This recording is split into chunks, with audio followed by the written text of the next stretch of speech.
Untuk pemateri yang pertama saya sendiri Nasrul Munawwar dari kelas 3B NPM 5019069. Materi yang kedua akan disampaikan oleh Yesi Marlisa. Materi yang ketiga disampaikan oleh Dewi Valiatul. Baiklah, saya akan menyampaikan materi yang pertama adalah pengertian manajemen. Kata manajemen berasal dari bahasa Latin yaitu manus yang berarti tangan dan agre berarti melakukan. Pengertian manajemen menurut para ahli Saiful Bahri Jamar dan Azwan Zain dalam sebuah bukunya yang berjudul Guru dan Anak Didik dalam Interaksi Edukatif, bahwa manajemen kelas adalah suatu upaya memperdaya potensi kelas yang seoptimal mungkin untuk mendukung proses interaksi edukatif mencapai tujuan pembelajaran. Manajemen kelas adalah usaha yang dilakukan guru untuk menciptakan kondisi belajar yang optimal. Tujuan manajemen kelas pada hakikatnya sudah terkandung pada tujuan pendidikan secara umum. Menurut Sudirman, tujuan manajemen kelas adalah penyediaan fasilitas bagi macam-macam kegiatan dalam kelas. Fasilitas yang disediakan untuk memungkinkan siswa belajar dan bekerja.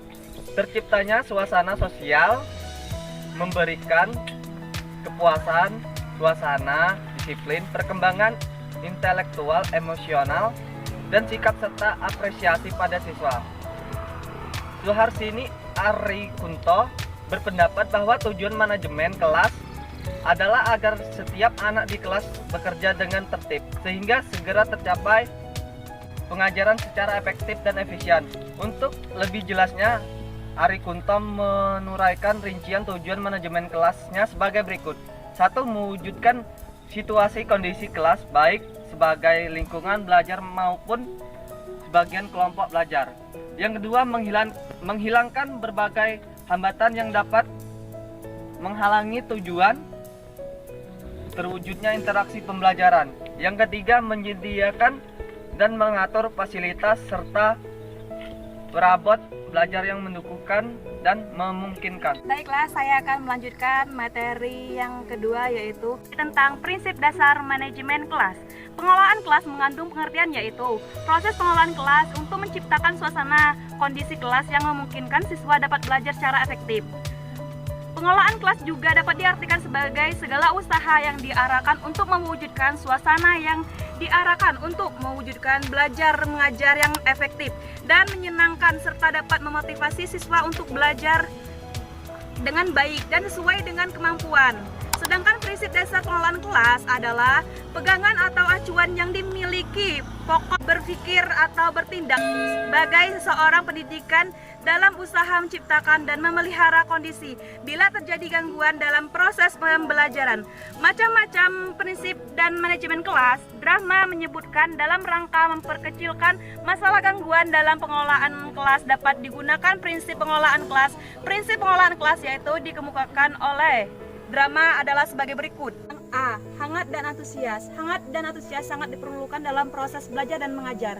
B. Tantangan. Penggunaan kata-kata, tindakan, cara kerja atau bahan-bahan yang meningkatkan gairah siswa untuk belajar sehingga mengurangi kemungkinan munculnya tingkah laku menyimpang. C. Bervariasi. Penggunaan alat atau media gaya mengajar guru. Pola interaksi antara guru dan anak didik akan mengurangi munculnya gangguan, meningkatkan perhatian siswa. D. Keluesan.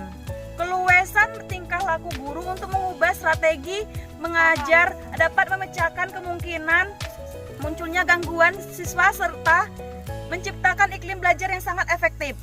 E. Penekanan pada hal-hal positif. Pada dasarnya dalam mengajar dan mendidik, guru harus menekankan pada hal-hal yang positif dan menghindari pemutusnya perhatian pada hal-hal yang negatif. F. Penanaman disiplin diri. Tujuan akhir dari pengelolaan kelas adalah anak didik dapat mengembangkan disiplin diri sendiri dan guru hendaknya menjadi teladan mengendalikan diri dan pelaksanaan tanggung jawab. Jadi guru harus disiplin dalam segala hal, baik ingin anak didik ikut disiplin dalam segala hal. Di sini saya akan melanjutkan materi NF aspek manajemen kelas. Adapun kegiatan-kegiatan yang perlu dilakukan dalam manajemen kelas sebagai aspek-aspek manajemen kelas yang tertuang dalam pertunjukan pengelolaan kelas adalah sebagai berikut. Yang pertama, mengecek kehadiran siswa.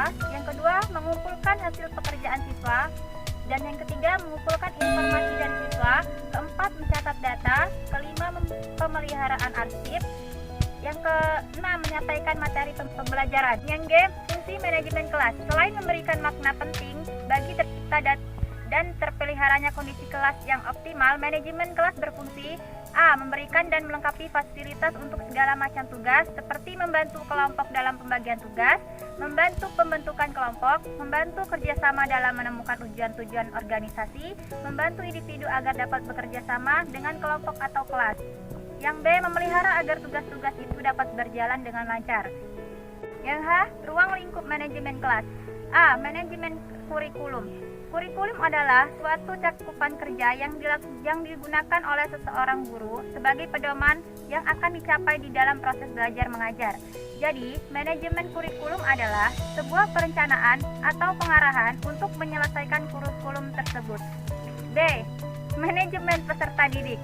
Peserta didik adalah anggota masyarakat yang berusaha mengembangkan potensi diri melalui proses pembelajaran yang tersedia, baik jalur jenjang dan jenis pendidikan tertentu. Jadi, manajemen peserta didik adalah suatu proses kegiatan yang rencanakan, usahakan secara sengaja serta pembina secara kontinu. C. Kegiatan akademik. Kegiatan akademik dikategorikan sebagai kegiatan PBM yang buat persiapan sebelum mengajar, melaksanakan pengajaran yang telah dipersiapkan, dan menilai sejauh mana pelajaran yang sudah disajikan itu berhasil dan dikuasai peserta didik. D. Kegiatan administratif. Kegiatan administratif dikategorikan sebagai kegiatan non-teaching, sebagai kondisi-kondisi yang perlu diperhatikan guru bagi kelancaran mengajarnya, seperti kegiatan-kegiatan prosedural dan kegiatan organisasional. Selanjutnya, ruang lingkup manajemen kelas dapat diklasifikasikan menjadi dua, yaitu 1. Fisik. Pengelolaan kelas yang memfokuskan pada hal-hal yang bersifat fisik, mencakup pengaturan siswa dalam belajar, ruang belajar, dan perabotan kelas. 2. Non-fisik. Pengelolaan kelas yang memfokuskan pada aspek interaksi siswa dengan siswa lainnya, siswa dengan guru, dan lingkungan kelas atau sekolahnya sebelumnya, selama dan setelah pembelajaran. Atas dasar ini aspek psikologi. Inilah yang dapat kami sampaikan. Lebih dan kurang kami mohon maaf. Kepada Allah kami mohon ampun. Kami akhiri. Wabillahi taufiq wal hidayah. Wassalamualaikum warahmatullahi wabarakatuh.